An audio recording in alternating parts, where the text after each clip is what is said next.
Hi guys, it's Mishel, Deception Bytes, and I haven't posted anything for a couple days. I've been out of town, but I thought I would make up for that tonight and tomorrow. I do have quite a bit to get into. What I wanted to start with is, well, first of all, I'll let you, you've probably seen me from other videos, but this is me. I don't like to be on webcam because a lot of times I do this in my jammies, and, well, don't want to subject anybody to that. Anyway, I'm going to start. I found this kind of, it's like a summary really, but it's so well done, and I wanted to read it because it ties up a lot of loose ends, and it's a good starting place so that we can kind of just catch up with everything and see where we are, and then we'll proceed with Q-Anon's posts and get into more of his posts as we continue going through those. But I wanted to read this to you. It's by a person called Brian Kate.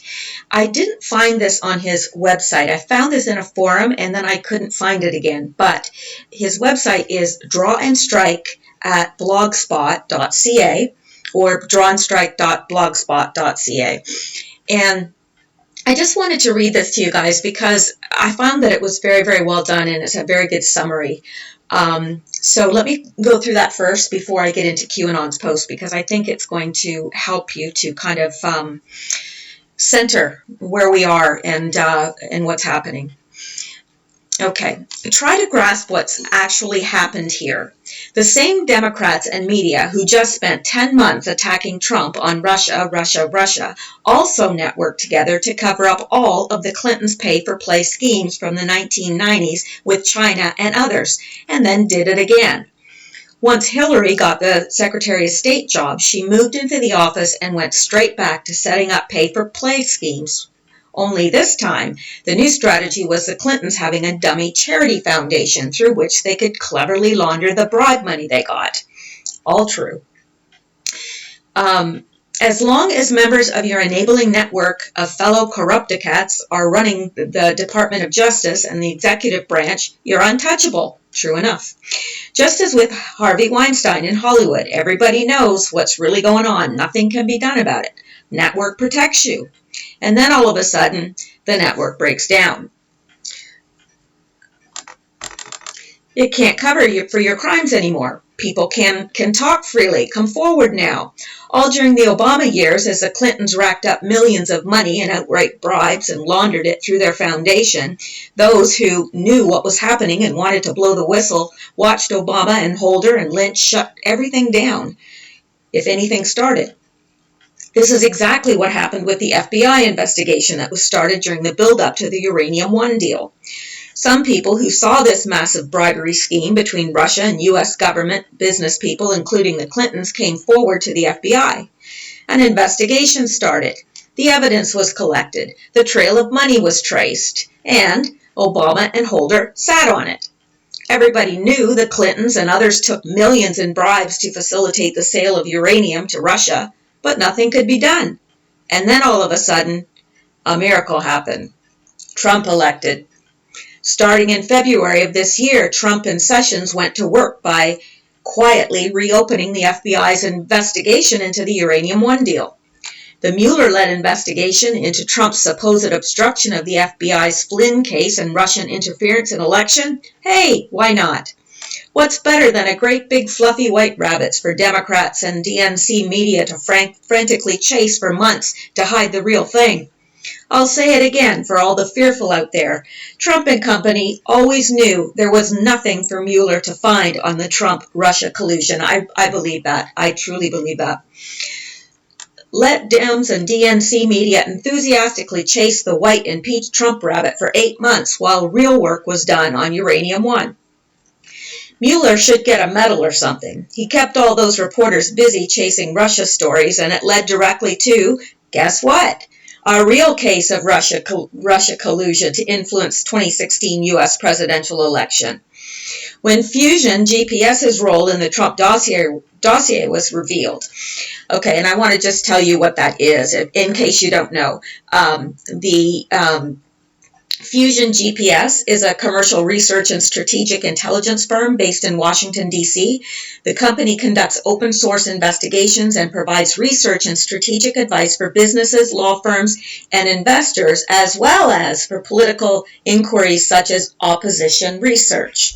So if you want to research the opposition or your opposition, then that's where you go. So a fake Trump dossier compiled from, get this, Russian government officials was shopped all over D.C. to the DNC media for months. How awesome it is that even the fake white rabbit you gave Dems/DNC media to chase also turned up DNC Russia collusion. Yeah, isn't that funny how that happens? That fake Trump dossier based on Russian disinformation then was then leaked in the DNC media and became public. It influenced the election. Just the other day, Fusion GPS founder Glenn Simpson again refused to discuss what sources were used and who paid to shop this thing to media. So, all the time that Dems/media have obsessing over Mueller's investigation, this other investigation was quietly going on. Out of sight, below everybody's radar, not talked about, not boasted of, quiet, lethal, until all the T's are crossed and the I's dotted. And then what begins is a long, planned, carefully coordinated rollout to the media of the evidence collected. All you filling my TL, and I'm not exactly sure what that means, with what's Jeff Sessions doing these last 8 months? He's invisible. He's useless. Now you have your answer. This is what Jeff Sessions has been doing. And he links to an email of, or a news article about the Senate Judiciary opens probe into Obama-era Russian nuclear bribery. The network that protected the Clintons and Obama and Holder and Lynch from their criminal offenses is now gone. It can't save them. The Clintons could take bribes, launder money, even have her run for president. As this went on, everyone knew nothing changed until the moment everything changed. Her Majesty Hillary Rodham Clinton long-awaited coronation never happened. What happened? This happened. And he put a picture of Trump, which I haven't included. The wrong people are now in control of the executive branch and the DOJ. The usual Clinton enablers/defenders can't stop this. And remember how Q always said they never thought they would lose the presidency. Democrats and DNC media were played and kept busy chasing rabbits for 8 months as Sessions prepared to expose this network of corruption. Put your feet up, relax, grab a drink. This is going to be one hell of a show. I thought that was particularly well done, and it's kind of a sum up of everything that's been happening, and I believe it's accurate. So I think that was worth us reading. But now, let's go back to the Q-Anon posts, and I'm going to pick up right where I left off. And first I'm going to take a drink, and so excuse me for a second. I need that coffee. Oh, and thank you, Marin, for the coffee. I appreciated that, and I really did need it at the time. So thank you.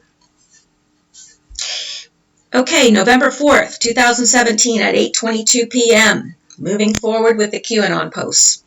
What was POTUS' last tweet prior to? And I think that he's talking to prior to his Twitter going down. And what I could find, although in some ways this doesn't make sense, and if somebody has any extra information, please put it in the comments. But as far as I could see, his last comment before his Twitter went down was him announcing that he was going to be on Fox News the coming morning.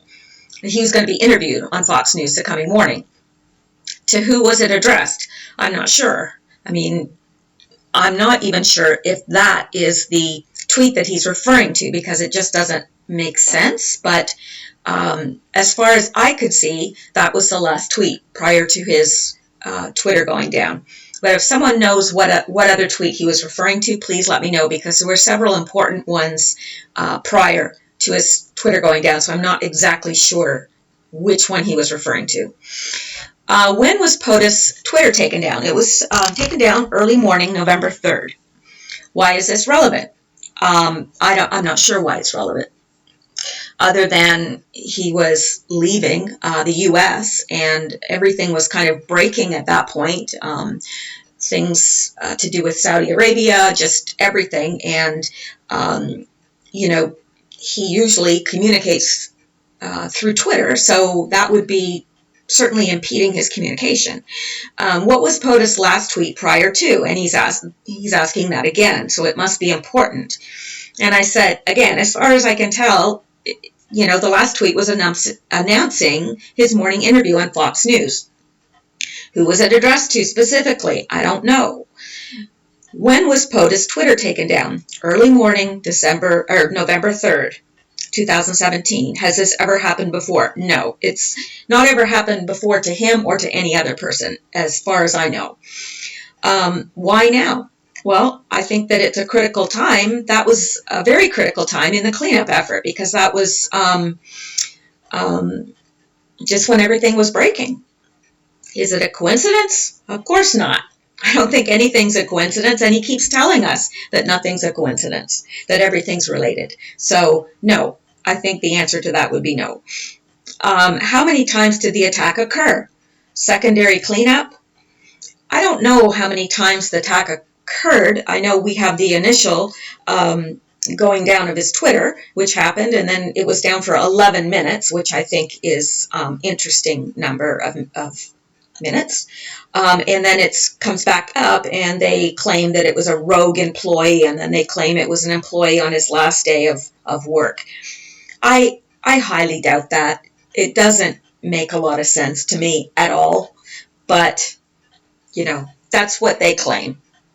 I think that Q is telling us that that's not who was responsible at all.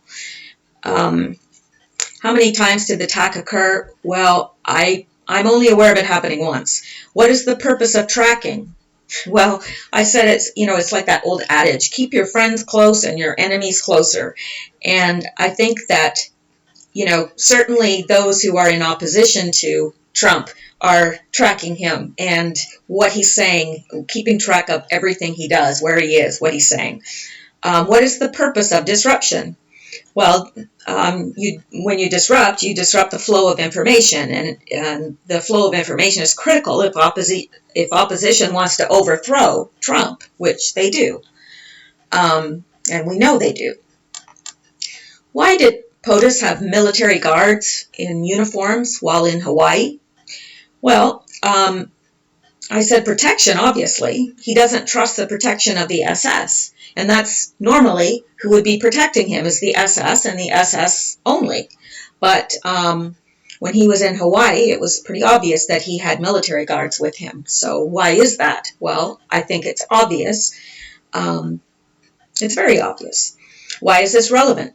POTUS must believe there's credible threat to make such a decision. Trump's not stupid. He's not stupid, no matter what the mainstream media says. This is not a stupid man. Could any of us have done what he's done business-wise and built the kingdom that he's built really business-wise? He's not a stupid man. You don't get to that point in life by being stupid. You don't get to make these huge deals by being stupid. So he's obviously got a reason for including these military guards. And he obviously feels safe with them, and safer than he would if it was just the SS. Because as we know from his earlier posts, he believes that the SS has been infiltrated.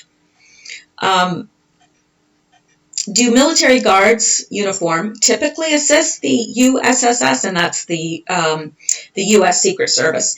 And no, they don't. It's usually the Secret Service that protects the president and travels with him and so forth. Why is this relevant? Well, obviously, the SS can't be trusted. I think that's very obvious. What flying object was recently shot down? Well, there was a ballistic missile from Yemen to Saudi Arabia that was shot down. And why is this relevant? Well, Saudi Arabia is in the midst of cleaning house, so to speak, getting rid of government corruption. So I think that it's very relevant. How precise is geo-tracking? Non-public sea-level pro. It's extremely precise. extremely precise, and probably more precise than any of us are aware of. Why is this relevant?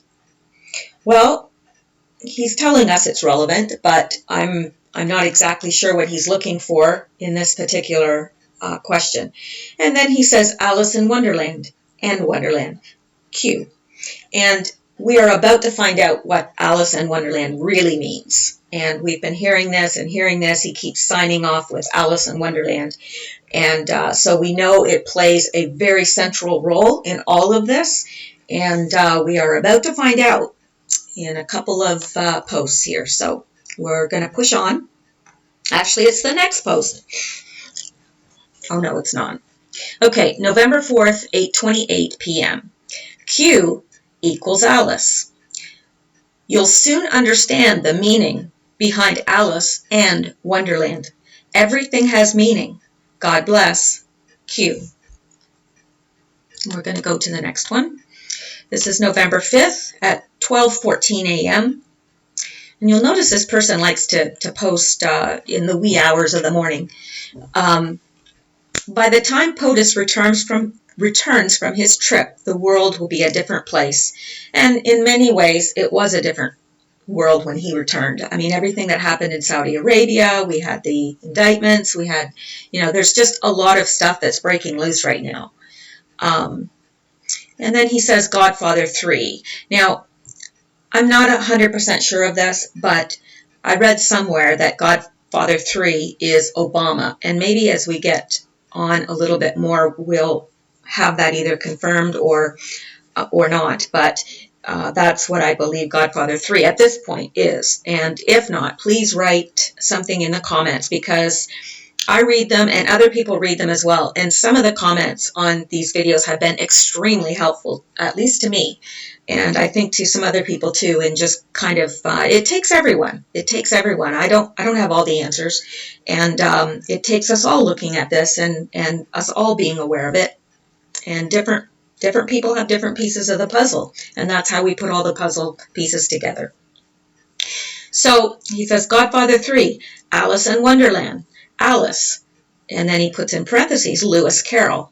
Well, Lewis Carroll was a pedophile, and the reason I know this is because I'm just I'm actually just writing my thesis for my master's in English, and I had to study Alice in Wonderland and Lewis Carroll, and I was absolutely shocked. I just did, probably maybe 2 months ago, I covered this in a class, and I was shocked when I looked into Lewis Carroll to find out that he was a pedophile. There's no denying that, and people will deny that, but if you look at some of the pictures, like Alice was a real person. She was a real person, and she was, not very old, when maybe 9, I'm not exactly sure, but she was very young, and there is a picture. If you go to Google Image and search Lewis Carroll and real Alice, the real Alice, you'll see pictures of him kissing her. You'll see other pictures. There's a picture with her nipple showing. He took very provocative pictures of her and other children, but he was certainly in love with Alice. And there's a lot behind that. I won't get into that because that is kind of a little bit of a rabbit trail. But suffice it to say that Lewis Carroll was a pedophile. So then he says the bloody Wonderland. And I said, we'll soon see what this means, because just a few up, we're going to learn what all this means and how it comes together. So November 5th, 2017 at 12:16 a.m., Q says, graphic is right. Add above points to graphic. Stay organized. Q. Now, on the 4chan channel, or the 4chan forum, Q asked them to make a graphic of all his posts. And so this was continually updated, and Q would say, yes, it's right, or add this to it, or whatever. And so that's what he's saying right there. He's just telling the people that made the graphic of his posts that it's right, that all those are his posts. And it's just confirmation of that. And he's telling people to stay organized because there's a lot of these posts, and I don't know if you're familiar with 4chan, but it's very hard to follow that forum. I do not like the way it's set up. It's very hard to follow, but it's important, I think, because people were looking for QAnon's posts, and he's saying stay organized so that you're not going to miss any of these. November 5th, 12:44 a.m. We need to get organized. Things need to be solved to understand what is about to happen. Now, Q is telling us that we must understand what happened with Hillary Clinton in Saudi Arabia to be able to understand what is about to happen. Okay? Because he says, let's start with Alice in Wonderland. And then he tells us Hillary Clinton in Wonderland by Lewis Carroll. So he's telling us that Alice is Hillary Clinton. Hillary Clinton in Wonderland by Lewis Carroll. And Lewis Carroll, of course, was a pedophile. Now, Saudi Arabia, he tells us, is the bloody Wonderland. Now, Snow White stands for Edward Snowden. I'm convinced that that's correct. And Wizard and Warlocks stands for the NSA, and I know that to be correct. And then he signs off Q. So this is a very, very important post because it's starting to come together here. We're starting to get some pieces put together, and we're starting to see what it actually looks like. So Q is telling us that we have to understand what happened with Hillary Clinton in Saudi Arabia to be able to understand what is about to happen. So this is a key point. It's critical. And again, he's saying that Hillary Clinton is Alice and Wonderland is Saudi Arabia. But then he says by Lewis Carroll, and I believe that that's the pedophile link in. That's me personally, that's what I believe. If anyone has a differing opinion, I'm very eager to hear it, and please put it in the comments below. I'm not opposed to anybody giving their personal opinion whatsoever. November 5th, 2017, 12:47 a.m. When big news dropped, please reread. When big news drops, please reread entire graphic. This is so critical, and why information is provided in a certain order, and why some topics are continually emphasized more than others, as those will be the recent happenings. This is the purpose of this new thread. Reorganize. Snow White, Wizard and Warlocks, Q. So Snow White, Edward Snowden, and the NSA. And he's telling us that the things that he continually emphasizes are those things that will be the more recent happenings. So I think that's all pretty self-explanatory. So let's go on here. November 5th, 12:51 a.m. And Q says, simplified. Alice and Wonderland. Hillary and Saudi Arabia. References. Hillary Clinton in Wonderland by Lewis Carroll. Saudi Arabia is the bloody Wonderland. Q.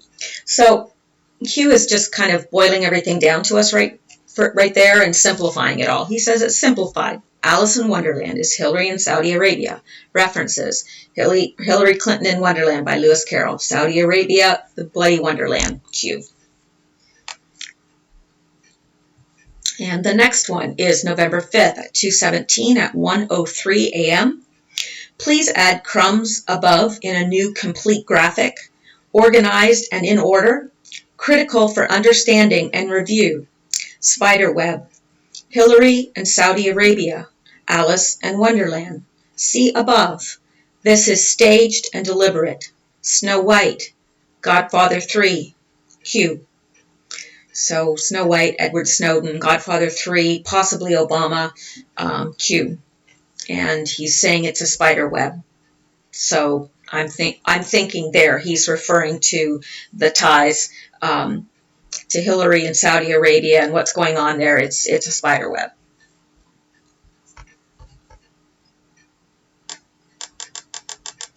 Let's go on to the next one. At least we're making some good progress here. Okay, November 5th, 1:06 a.m. Who funds MS-13? Well, originally I put drugs, but I don't think that's the answer. I think the answer is ISIS.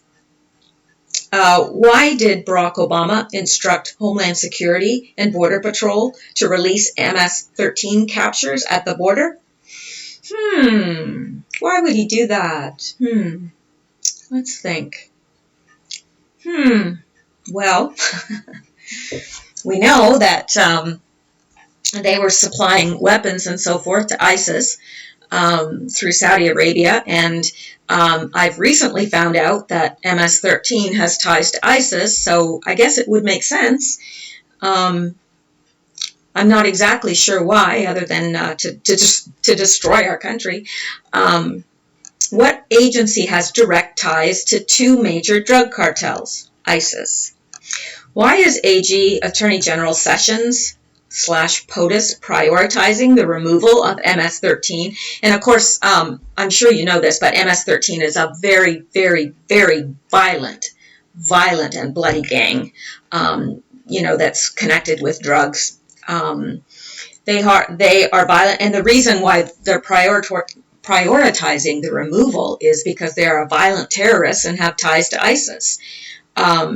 Actually, if you're not aware of it, go out and read some of the things that MS-13 does. It's absolutely, it's horrifying. Why is Attorney General Sessions and POTUS prioritizing building the wall? Immigration? I said partially. Drugs? Partially. Who do you hire for a hit? Someone you can eliminate afterwards, I would say. Who can be eliminated after the job is complete. And he's obviously on the same train of thought that I am, because that's immediately what I think. Who do you hire for a hit? Well, somebody you can eliminate afterwards. It's not going to talk.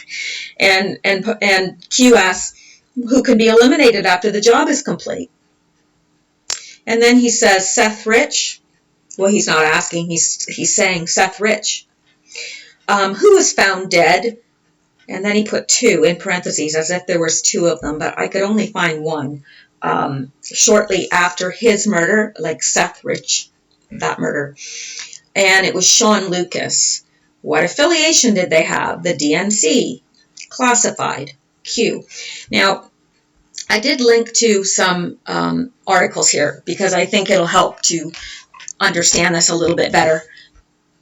And I'm sorry, I do have to go out to the internet, and hopefully my computer will cooperate. It's a little slow. It's an understatement.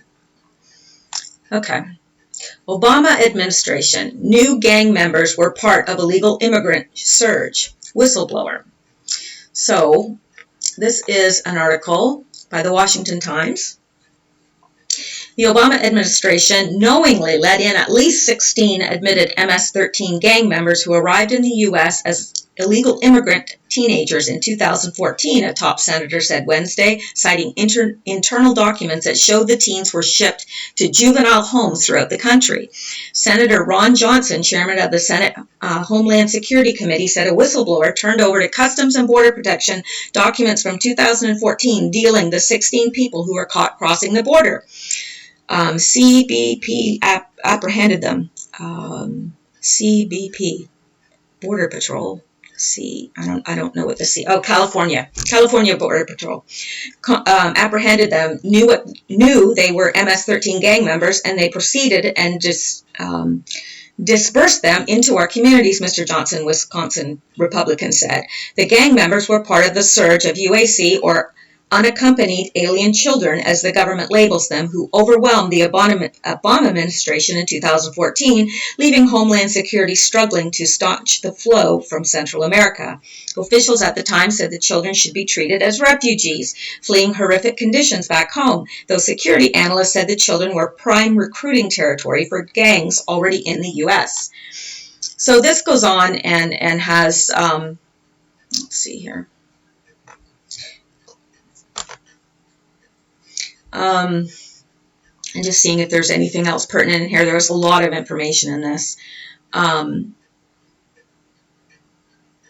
it says, Mr. Johnson said the image of UAC as little children is misleading. Out of the nearly 200,000 UAC apprehended from 2012 to 2016, 68% were ages 15, 16, or 17, meaning older teens. The majority were also male, making them targets for gang recruiting.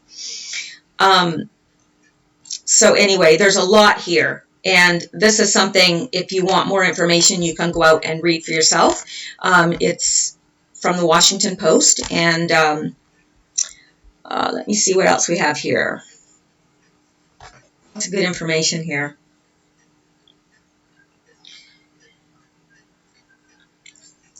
And this is from the Pan Am Post. U.S. government confirms connection between Mexican drug cartels and ISIS.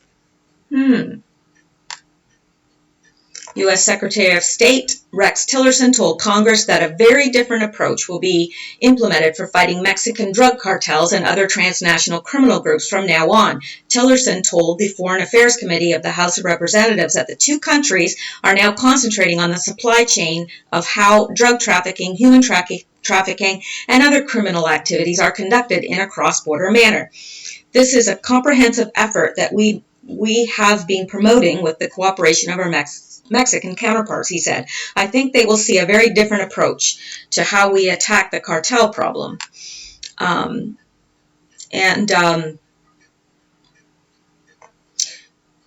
responded that the connections are certainly there, including with the Islamic State of Iraq and Syria, ISIS, which he said is part of our global effort to deny funding to terrorists. The Texas representative said that they are equally concerned and that it is therefore important to have security both on the border with Mexico but also on the southern border of Mexico. So that is a very interesting article. I'm not going to take time to read it all, but again, it's the Pan Am Post, and it's an interesting article. And Seth Rich, who is mentioned here, and I'm sure everyone knows who Seth Rich is, but in case anybody doesn't, I just want to say that Seth Rich was a DNC staffer for Clinton. He was killed walking home in Washington, D.C. one night, and there are rumors that he may have been the one who supplied hundreds of DNC emails to WikiLeaks. That is the kind of word on the street that he did. He was the one that supplied the emails to WikiLeaks, but of course mainstream media poo-poos that, as they would. So I don't know if that's true or not, but that is what many believe. So Seth Rich, after Seth Rich was found dead, there was another person called Sean Lucas that was found dead. And okay, conspiracy theories surround, sorry about that, that was my, I've got one of those old-fashioned clocks that bong every hour. It's annoying when you're trying to talk, and it's annoying when you're trying to sleep. Conspiracy theories surround the sudden August death of a man who helped serve the Democratic National Committee with a lawsuit alleging fraud in the presidential race. So he was serving them with papers, and he was found murdered under suspicious circumstances, whereas the murder of Seth Rich has not been ruled. I mean, it was ruled a murder, but they believed it was a botched robbery. I don't believe that, personally. I don't believe that at all, because it just doesn't make sense to me. But the murder of Sean Lucas, he was also connected to the DNC, and it was it was shortly after, like a month after the death of Seth Rich. So if they're connected, I don't know. They're connected definitely through the DNC, but what other connections they have, I don't know. And if anybody does know, please, I ask you to leave a comment below. I said, what affiliation did they have? Other than the DNC, I don't know. And then Q says it's classified. Q. So I don't know if there even is an available answer, because it's obviously, according to Q, classified. So let's go up to the next one. November 5th, 1:10 a.m. And Q says, finally, correct reference. Saudi Arabia, the bloody wonderland, equals Alice in Wonderland signatures. And he's talking about his own signatures there, where he would sign off and he'd say Alice in Wonderland. Study. important. Q. He's telling us that Hillary Clinton and Saudi Arabia, the connection there is important. It's critical. This is what, I think this is what all of this hinges upon. All of it. So it's extremely important. November 5th, 2017, 1:12 a.m. And Q says, my signatures all reference upcoming events about to drop if this hasn't been caught on. Snow, and hang on, he said Snow White, not just snow. I put my comments in red so they don't get confused. So he said Snow White, Godfather 3, Q. So he's saying his signatures all reference upcoming events about to drop. So these are events that already have happened, but they haven't dropped yet. And Snow White, of course, we know has to do with Snowden. Godfather 3, I believe, is Obama, but, I wouldn't swear to that. And he signs off Q. And November 5th, 2017, 1:31 a.m. Q says, 10 days, darkness, scare tactics, MSM, mainstream media, and I put or, but there's no or there. I believe that that's what it's in reference to, is mainstream media, as far as I know. D's falling, Democrats falling, Republicans walk away, removed. He's saying Republicans are either walking away or they've been removed. And then he says Saudi Arabia, arrow, US, arrow, Asia, arrow, EU. And again, that should be black, not red. And this is what I believe this means. If anyone else has an alternate view, please, again, leave a comment. But I believe that he is telling us that the purge is going to happen first in Saudi Arabia, then the US, then Asia, and then the EU. Now, whether that is what he is actually saying, I wouldn't swear to it, but that is where my mind is right now. That may change, but that's what I'm thinking right now. And then he says disinformation is real, and of course we know that. Distractions are necessary, and we know that too. Focus was US today, while real happening in Saudi Arabia under same context. Parentheses, military control, martial law, missile strike, rogue, etc. Now, the interesting thing is that this is November 5th. Now, do you remember what happened on November 5th that was in the news and all over the news and captivated everyone in America and the world, really? That was the day of the church shooting. Horrendous. And so I'm asking, was that a false flag? Because he's saying the focus was the U.S. today, while the real happening. So is he saying that the shooting was a fake happening? Is he saying that it was a distraction? It was meant to distract from what was happening in Saudi Arabia? Is he saying that it was disinformation? I'm not sure. That's how I would take it.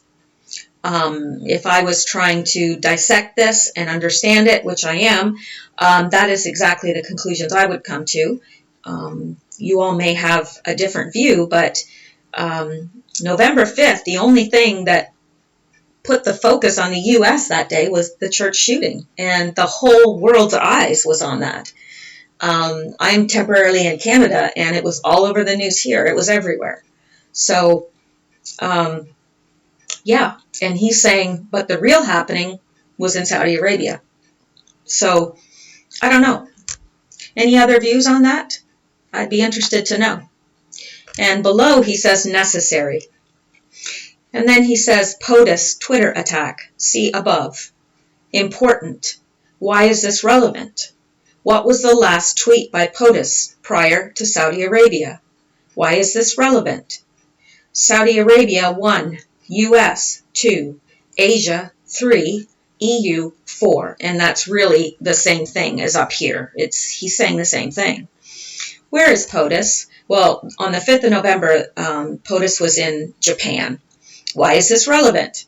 I'm not sure, to tell you the truth. Maybe because he's far away from anything happening. I don't know. Military operations. Operators in U.S. Snow White, just Snowden. The Great Awakening. Godfather 3, possibly Obama. Q. So, in some ways, I understand what he's saying here, and in some ways, I don't. The POTUS Twitter attack, why is that relevant? I'm not exactly sure, except that they were trying to disrupt his communication. What was the last tweet prior to Saudi Arabia? I'm not sure. So, again, if anyone knows the answer to that, please put it in the comments below. And I think when I get through all of these, I'm going to go back and I'm going to absolutely boil it down so that we know precisely what was said and what we know and what we don't know. I think I'm going to do that once we're all the way through, because there's so many things that now have been provided to me by either comments or people emailing me or whatever. They've provided me with very good information. So I want to take advantage of that, and I want to get that out so that everybody can take advantage of it. So anyway. Let's move ahead. And I'm really not sure what this 10 days and darkness means. And then he says scare tactics, mainstream media. I don't know. I keep hearing about these days of darkness, though, and it's interesting. It's very interesting. Now, I think I'm just going to do one more, and then I'm going to break it for tonight because I don't want it to get, ungodly long. It just is too hard for people to get through. November 5th, 2017, 1:35 a.m. Thank you, Q-Anon. FBI/military intelligence currently have open investigation into the Clinton Foundation. Why didn't Comey drop this? Who was the FBI director during the Haiti crisis? Well, it was James Comey. How many kids disappeared? I don't have the exact number, but there is no doubt that many, many, many kids disappeared. A lot. I had a number at one time, and I cannot find where it was, but it was a lot. And, people believe that they were either trafficked, they either went to human trafficking, perhaps sacrificed, illegal adoption schemes, all sorts of things. But they have disappeared. How much money was sent to the Clinton Foundation under the disguise of Haiti relief and actually went to Haiti? Well, the Clinton Foundation itself raised $30 million, but it seems to me that Hillary was also in charge of other accounts, and I'm going to link to a news article here that's important. I think this is the one. If not, it's the one below it. U.S. election 2016. What really happened with the Clintons in Haiti? Hang on here. Hopefully that's muted. Okay. Donald Trump has said the work of Bill and Hillary Clinton in Haiti was a disgrace. What really happened? Well, I think it's more than a disgrace. I think it's criminal. The Clinton family, they are crooks. They are thieves. They are liars, says Haitian activist Dahoud Andre. He has been leading protests outside the Clinton Foundation headquarters in Manhattan and Hillary Clinton's presidential campaign base in Brooklyn for the last 2 years. He said protesters from his small activist group, the Committee to Mobilize Against Dictatorship in Haiti, will continue to level their allegations, so far all unproven. Of course, this is the mainstream media, so of course they're going to say they're all unproven. If the Democratic candidate wins the White House. Now, let me see, because there was a really neat, this might not be, oh yes it is, okay, look at here. Mrs. Clinton was Secretary of State and Mr. Clinton was UN Special Envoy to Haiti when the January 2010 earthquake struck, killing an estimated 220,000 people. Some $13.3 billion was pledged by international donors for Haiti's recovery. Now, that wasn't just the Clinton Foundation. But that was pledged from the international community to help Haiti's recovery. Where the heck did that money go? Where did it go? Mr. Clinton was appointed co-chairman of the Interim Haiti Recovery Commission, along with Haitian Prime Minister Jean-Max Bellerive, I think. Now, let's come down here because this is very interesting. Where the Haiti quake funding went. Okay. Well, 9.6 of it went to the Haitian government. That's $580 million. 36.2 million went to Haitian organizations. And 89.8% went to non-Haitian organizations. Huh. Isn't that interesting? Well, I know I was reading somewhere where the Clinton Foundation had managed to put up 3 houses in Haiti. 3. Must have been mighty expensive houses if they cost $30 million. But I'm just saying. Yeah. So anyway, the bulk of it went to UN agencies, international aid groups, private contractors, and donors' countries' own civilian and military agencies. For example, the Pentagon billed the State Department hundreds of millions of dollars for sending U.S. troops to hand out bottled water and keep order on the streets of Haiti's ravaged capital, Port-au-Prince. So this is a very good, and again, you can read this for yourself. I'm not going to take time to read it all because we would be here all night and all tomorrow too.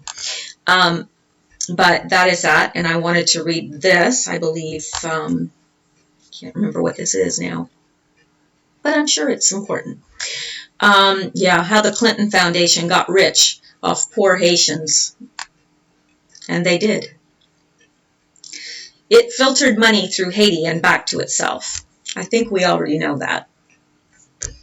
And this is outlined in a book called Hillary's America, The Secret History of the Democratic Party.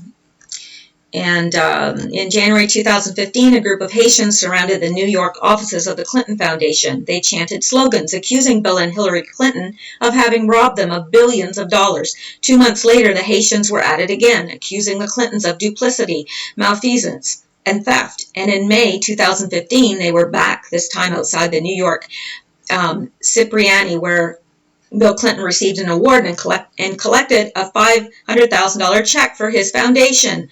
Clinton, where's the money? The Haitian signs read. In whose pockets? Said Dahoud Andre of the Commission Against Dictatorship. We are telling the world of the crimes that Bill and Hillary Clinton are responsible for in Haiti. Haitians, like Andre, may sound a bit strident, but he and the protesters had good reason to be disgruntled. They have suffered a heavy blow from Mother Nature, and now it appears that they are being battered again, this time by the Clintons. Their story goes back to 2010 when a massive 7.0 earthquake devastated the island, killing more than 200,000 people, leveling 100,000 homes and leaving 1.5 million people destitute. The devastating effect of the earthquake on a very poor nation provoked worldwide concern and inspired an outpouring of aid money intended to rebuild Haiti. Countries around the world, as well as private and philanthropic groups such as the Red Cross and the Salvation Army, provided some $10.5 billion in aid, with $3.9 billion of it coming from the United States. Never get to the Red Cross. And if you don't know why, really look it up. Never, ever get to the Red Cross.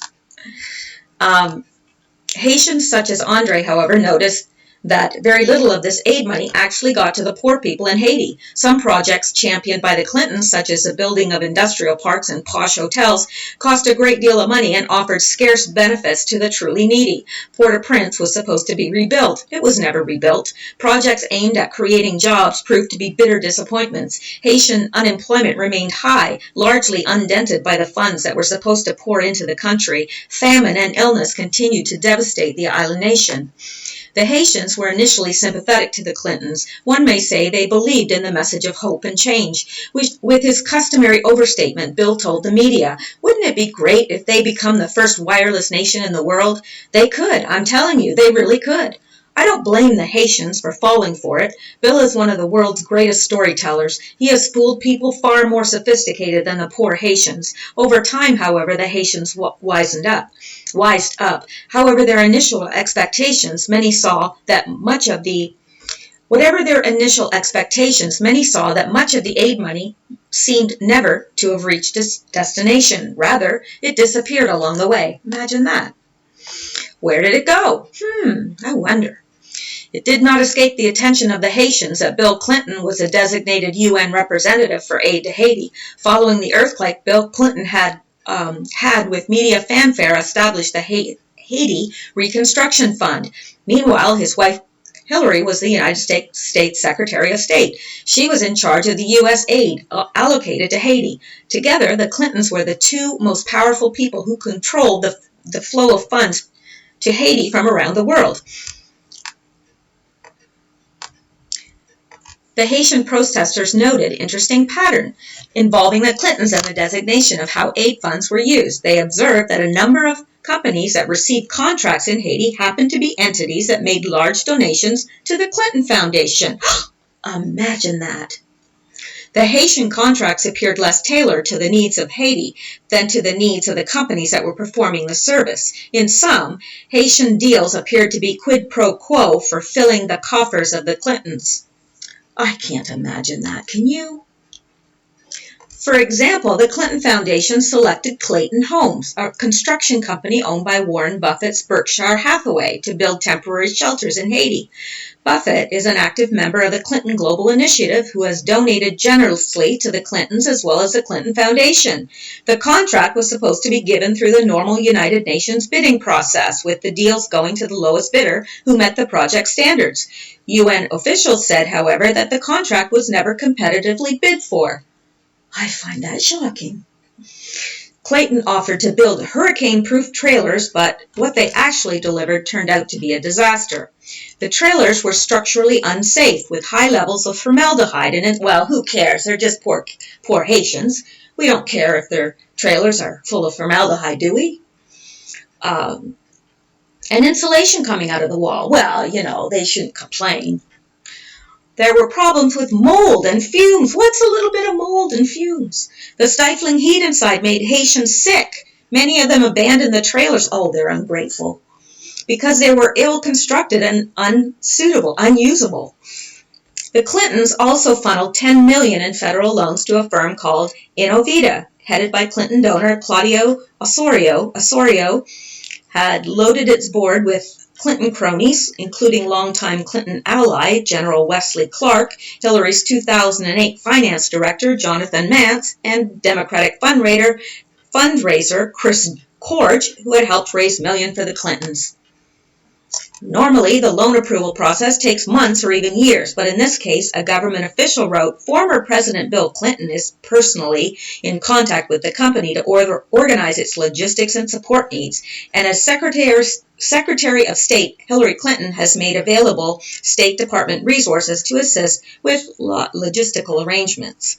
Innovita has not even provided an independently audited financial report that is normally a requirement for such applications.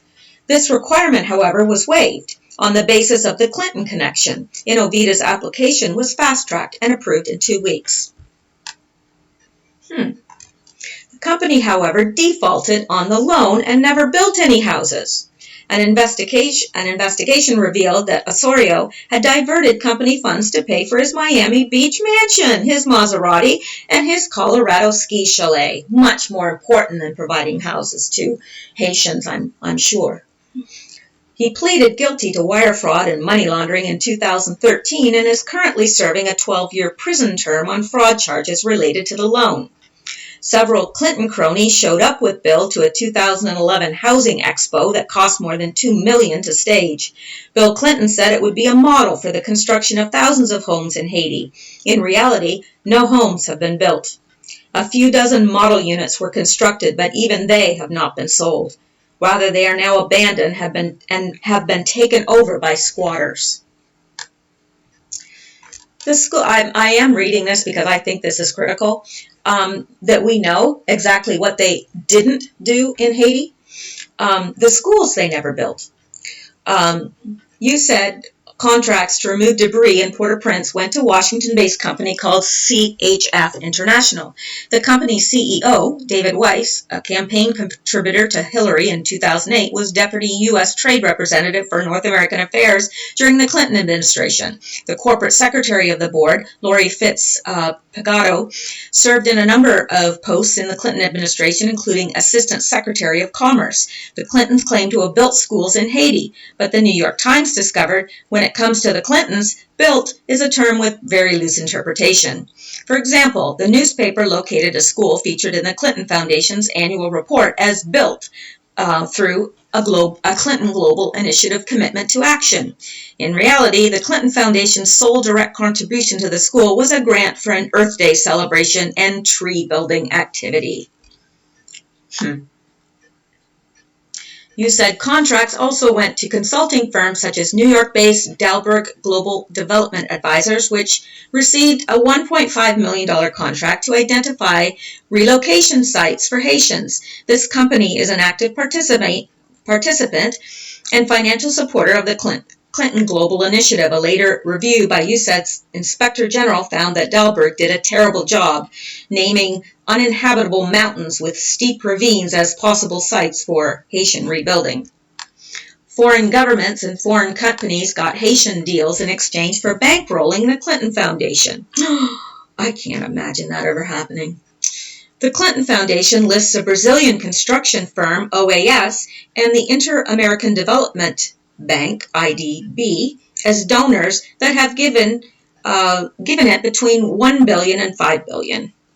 IDB receives funding from the State Department, and some of this funding was diverted to OAS for Haitian road building contracts. Yet an IDB auditor, Mariela Antigua, complained that the contracts were padded with excessive costs to build roads no one needed. Antigua also alleged that IDB funds were going to construct projects on private land owned by former Haitian President Rene Preval, a Clinton buddy, and several of his cronies.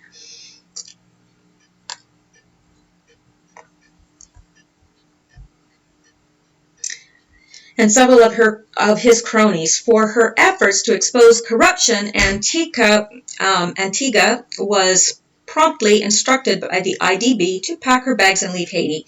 In 2011, the Clinton Foundation brokered a deal with Digicel, a cell phone service provider seeking to gain access to the Haitian market. The Clintons arranged to have Digicel receive millions in U.S. taxpayer money to provide mobile phones. The USAID Food for Peace program, which the State Department administered through Hillary aide Cheryl Mills, distributed Digicel phones free to Haitians. Digicel didn't just make money off the U.S. taxpayer, it also made money off the Haitians. When Haitians used the phones either to make calls or transfer money, they paid Digicel for the service. Haitians using Digicel phones also became automatically enrolled in Digicel's mobile program. By 2012, Digicel had taken over 3/4 of the cell phone market in Haiti. Digicel is owned by Dennis O'Brien, a close friend of the Clintons. Well, of course he is. O'Brien secured 3 speaking engagements in his native Ireland that paid $200,000 apiece. These engagements occurred right at the time that Digicel was making its deal with the U.S. State Department. O'Brien has also donated lavishly to the Clinton Foundation. Of course he has, giving between $1 million and $5 million, sometime in 2010 to 2011. Coincidentally, the United States government paid Digicel $45 million to open a hotel in Port-au-Prince. Now, perhaps it could be argued that Haitians could use a high-priced hotel to attract foreign investors and provide jobs for locals. Thus far, however, this particular hotel seems to employ only a few dozen locals, which hardly justifies the sizable investment that went into building it. Moreover, there are virtually no foreign investors, the rooms are mostly unoccupied, and the ones that are taken are mainly for the benefit of Digicel's visiting teams.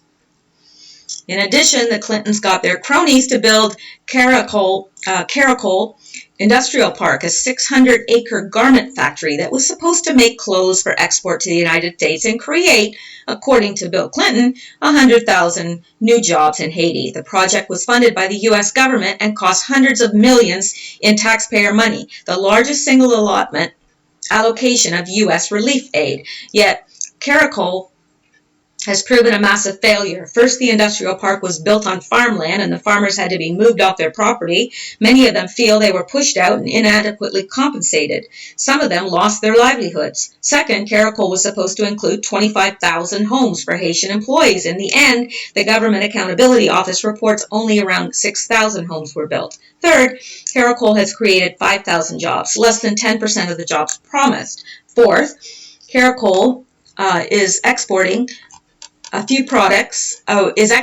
few products, and most of the facility is abandoned. People stand outside every day looking for work, but there is no work to be had, as Haiti's unemployment rate hovers around 40%.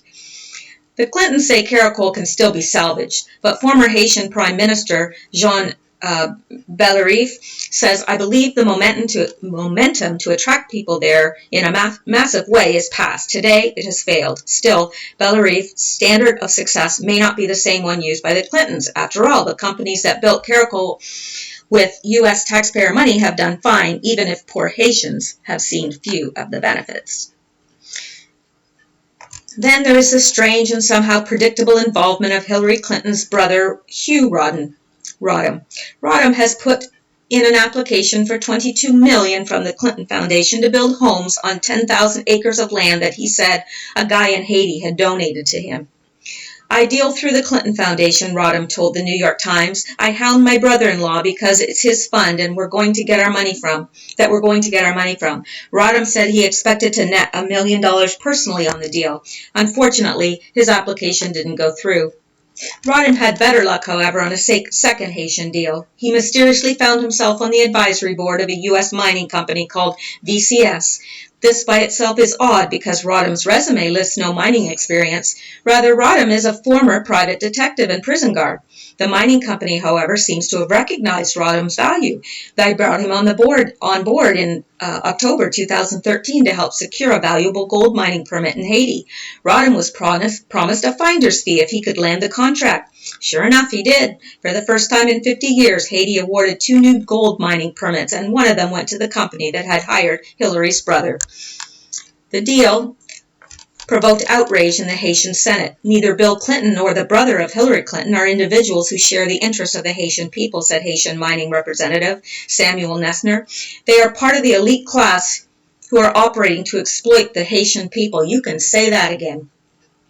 Is this too harsh a verdict? I wouldn't go so far as to say the Clintons don't care about Haiti. Well, I would. Yet it seems clear that Haitian welfare is not their priority. Yeah, that's an understatement. Their priority is, well, themselves. The Clintons seem to believe in Haitian reconstruction and Haitian investment as long as these projects match their own private economic interests. They have steered the rebuilding of Haiti in a way that provides maximum benefits to themselves. And I think we know that. No wonder the Clintons refused to meet with the Haitian protesters. Each time the protesters showed up, the Clintons were nowhere to be seen. They have never directly addressed the Haitians' claims. Strangely enough, they have never been required to do so. The progressive media scarcely covers the Haitian protest. Somehow, the idea of Haitian black people calling out the Clintons as aid money thieves did not appeal to the grand poobahs at CBS News and the New York Times and the NPR. For most Democrats, the topic is both touchy and distasteful. It's one thing to rob from the rich, but quite another to rob from the poorest of the poor.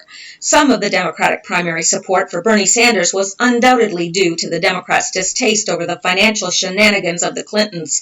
Probably these Democrats considered the Clintons to be unduly grasping and opportunistic, an embarrassment to the great traditions of the Democratic Party. So, I think we're going to leave it there. I hope you are as outraged as I am over what has happened in Haiti with the Clinton Foundation and the Clintons. We will go on from there in the next video. And thank you for listening.